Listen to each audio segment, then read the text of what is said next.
There are so many ways in which you can be resourceful when trying to acquire your first piece of real estate. A lot of the times I talk to new investors, and one of their main concerns is the down payment. Obviously, it's a good chunk of change. If you're buying your first home or if you're buying your first commercial property, you're not talking about a small amount of money. So how do you get that money without having to save for it for years? Well, there is a fast track on how to be able to do that. And there are creative ways in which you can still acquire the property and control a property without you having to save for a large number of years to get that down payment. One of those ways is having a co-investor. So find someone who's willing to invest alongside of you, put up the capital, and you be the sweat equity.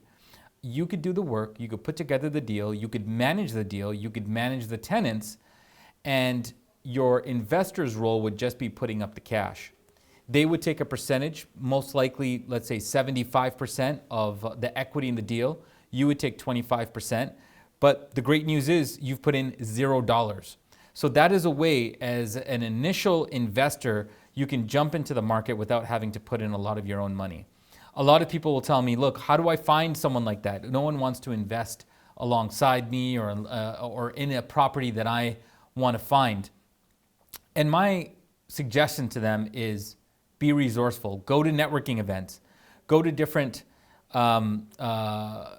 association events related to real estate investing, where you're going to meet like-minded people who are actually looking for people just like you, who want to meet people who are willing to be the sweat equity in the deals that they want to invest in.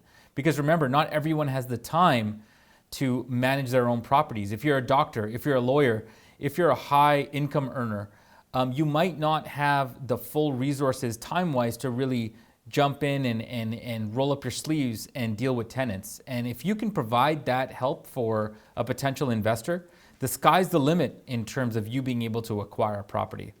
The second avenue, and a lot of investors get scared away by this, is private capital. So, there's typical banks that you can go to, and most likely, if you're a first-time investor without much funds, you're not going to get very far with them.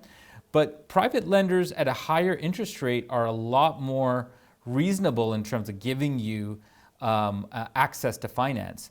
Now, of course, your interest rate will be higher. There's going to be more risk. But at the same time, if the deal is good enough, that higher interest rate might be able to get covered, as well as you be able to get some extra cash flow. So don't discount private lenders. If the numbers work, that's what's important. Yes, maybe they're going to charge you 8%. But if you're finding a deal that's going to make you 25, 30%, of course, it just makes sense to go in that direction if that's the only way that you're going to be able to access capital. So look at those two opportunities to utilize your resourcefulness to acquire real estate. There's so many more opportunities than we really even can imagine.